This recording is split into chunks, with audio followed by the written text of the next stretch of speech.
Welcome back, beautiful and amazing human beings, and in this video I specifically wanted to talk about how the political left in the United States could actually be successful and win in politics, but ultimately how I believe they won't. And that's why we're going to go over 3 current events that I believe are holding the left back, and then 3 issues that I believe that they could latch onto that could revive their political ideology. Now, before we start, just know that I personally believe that the left-right paradigm is very stupid, and it's very discouraging seeing people who mainly distrust and don't like government trying to use it against each other. But for the sake of this video, I think it's important to understand what's actually happening right now, and at the same time, talk about some valuable solutions. Now, because YouTube is screwing us, this video is sponsored by PrepareWithWeAreChange.com, where you could get a 4-week emergency food supply that has up to a 25-year shelf life, has non-GMO ingredients, and the food is actually pretty good. So you could be prepared for the next civil war, martial law, or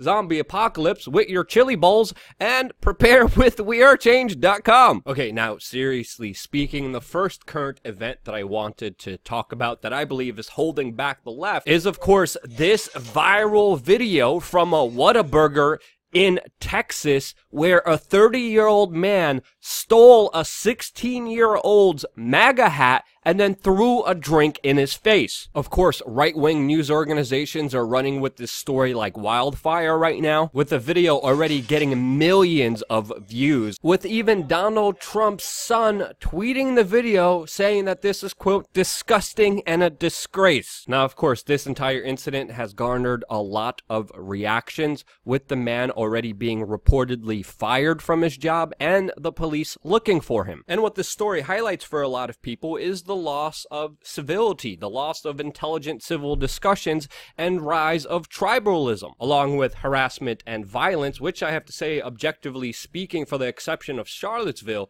the left has been a major proponent of. Now, yes, there's political violence on both the left and the right, but if you look at the recent years and the latest incidences, it is predominantly the left sparking these incidences. When you see hate and reactionary behavior with no self-control being highlighted instead of ideas and visions, you're ultimately going to lose a lot of people and support in that process. And with the politics of victimization, which has been highlighted within the last few years, the more you attack somebody, the more popular they become. And I think it's an important factor to understand that most people aren't the ones who are usually politically engaged, but the ones watching things on the sidelines who don't even predominantly leave comments. The majority of the viewers here don't even leave comments. And there is a big silent majority that the left is isolating with these types of incidences. And I do kind of believe in the ultimate kind of hippie philosophy that the more you hate something, the more energy you're bringing towards it,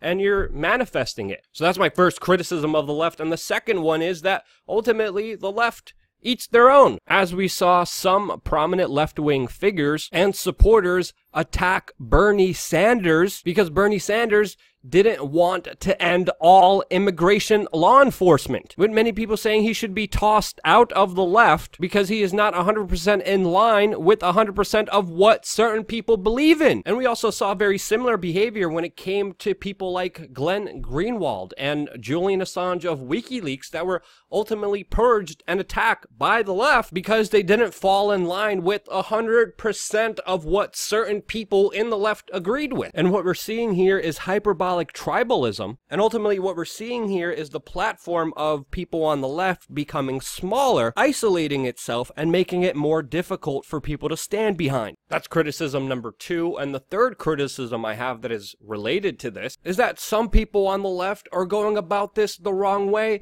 and also have wrong priorities. The main reason Bernie Sanders got criticized by the left is because he refused to endorse the abolition of ICE, the Immigration Customs Enforcement Agency, which was previously the INS. And then there's cringe-worthy demonstrations that happened like this 2 days ago, where left-wing protesters stormed and protested ICE agents when they were busting down a human sex trafficking operation of children, with leftist protesters arriving on the scene with signs saying, "We love our neighbors." And of course, sage. You can't have a leftist protest without some sage. And the majority of Americans are watching this being like, what the What?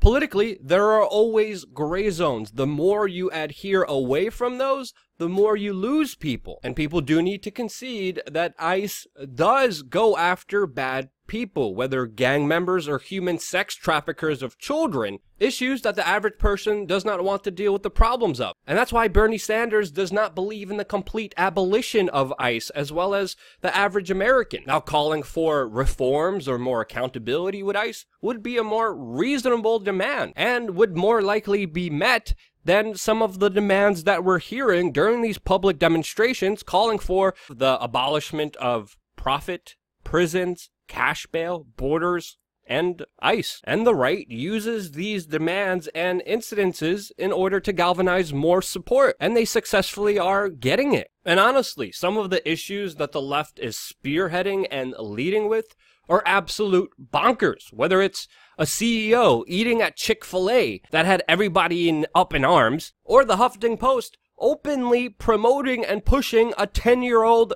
drag kid, overly sexualizing young kids as some kind of empowering movement, while previously, a few years ago, running headlines talking about how the sexualized culture is creating mental health issues for young people. Where are the values? Where are the principles? Where are the morals? And where are the issues that actually matter and affect the average American?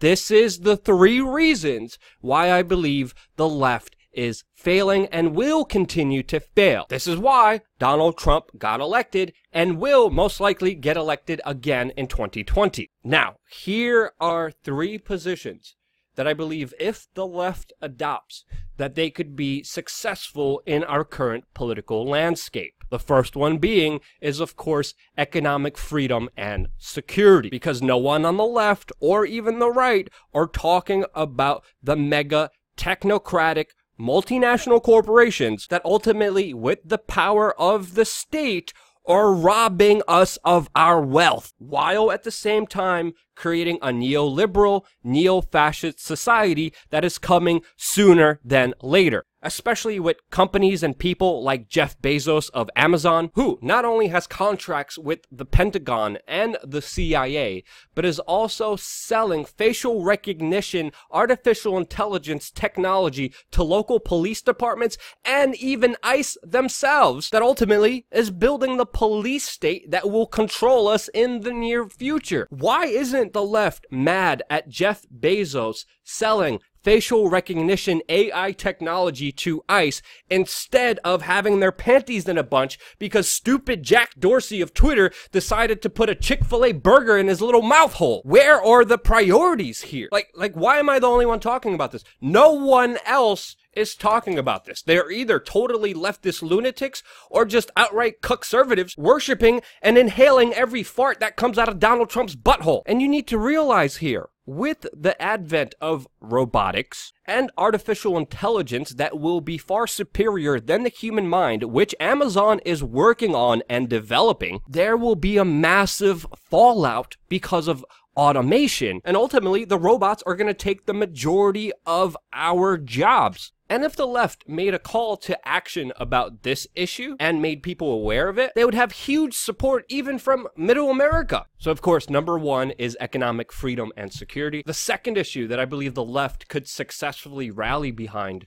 is, of course, your privacy as a human being. An issue, again, that is widely ignored, but is becoming more important by the day as we are losing more privacy and freedom than ever throughout human history. Something, especially if you're a history buff, should be absolutely terrifying. And even today, we found out how thousands of apps on your phone are now recording your phone screen without your permission and sending it to third parties using that information against you. And it's not just corporations doing this. Cambridge Analytica and that whole scandal is nothing compared to what's really happening out there, especially when you look at the government that is using technology against us and watching every single move every human being does. The NSA bulk data collection is not there to prevent terrorism. It is there for power and control, a power that is expanding. And while many people on the left are decrying Donald Trump as the next Hitler, as the next dictator, the Democrats in office are allowing and passing bills that give him more rights to spy on you. That's issue number 2. And the third issue is also something that Democrats and a lot of leftists just give Donald Trump a blank check to, and that, of course, is war. And the left is no longer an anti-war movement, a peace movement, but a movement that completely forgot about the human suffering that the U.S. military-industrial complex and war machine are causing all around the world. Meanwhile, they're freaking obsessing about 10-year-old drag kids. And right now, the United States with Saudi Arabia, it's causing the worst humanitarian crisis in the entire world right now, with millions of people dying of starvation, dying of cholera, dying from U.S. bombs dropping on them, and yet nothing, absolutely nothing from the left about this issue. Where's the outrage? Where a recent report came out saying that the American-backed coalition is responsible for the majority of child casualties in Yemen? Where are the calls for peace and human rights in that country? There's a reason every president in recent years, whether it's Donald Trump, Barack Obama, George W. Bush, campaigned and promised the American people non-intervention, peace, to stop conflicts and to not expand them and grow them. They need to do this because it's a popular idea that the majority of Americans are behind. The majority of the taxes in the United States go towards the military-industrial complex. This country is indebted because of the military-industrial complex. Now, of course, other issues as well, but predominantly, the military-industrial complex is the leech on the United States, sucking the blood out of it that every president needs to campaign that he will end. But guess what? They don't. They only expand it. And Donald Trump is expanding it right now. And if the left got behind the issue, yeah, they would have a lot of support behind them. So those are the 3 issues that I believe if the left adapted, they would be a lot more successful and a lot more popular in American politics today. But I honestly don't see that happening, mainly because of the U.S. mainstream media driving dissent, driving the direction of outrage in this country, and their swift control of it, as it recently came out that it is mostly Democrats who are one of the few groups left that actually believes the mainstream media, which of course is controlled by special interests and the elites who of course have their own agenda. And of course, people were led astray, especially with the Russiagate investigation, which absolutely proved nothing and was a major leftist talking point, even though if you look at Donald Trump's foreign policy, it is the absolute different reality that the mainstream media is painting, and they're definitely not highlighting the issues that because of U.S. intervention inside of Syria, hundreds of Russians were killed, sometimes even directly from U.S. attacks, that there was and currently is a danger of still a possible U.S.-Russia war, especially with the aggressive foreign policy decisions made by Donald Trump. But yet the media is still telling you that Putin and Trump are colluding together, and whether done deliberately or not deliberately, are ultimately causing their own demise, while at the same time committing a huge disservice not only to themselves, but also the people of this country, forgetting about issues that actually affect us and obsessing about irrelevant issues that have no effect on us. Now, of course, everything I said here is my own personal opinion. It's my own personal interpretations. If you disagree with me, which you most likely will, let me know in the comment section why. But on the rare chance that this video actually resonated with you, please share it with your friends and family members, especially any person that you know on the left, because I actually do, maybe even naively, believe that messages like this could actually create some change. It's really our belief of that and the start of us believing that could actually do that. But hey, that's just what I personally believe in. If you believe in that too, share this video, because YouTube, of course, hell won't. Anyway, I love you guys. Thank you again so much for watching. Stay tuned for more.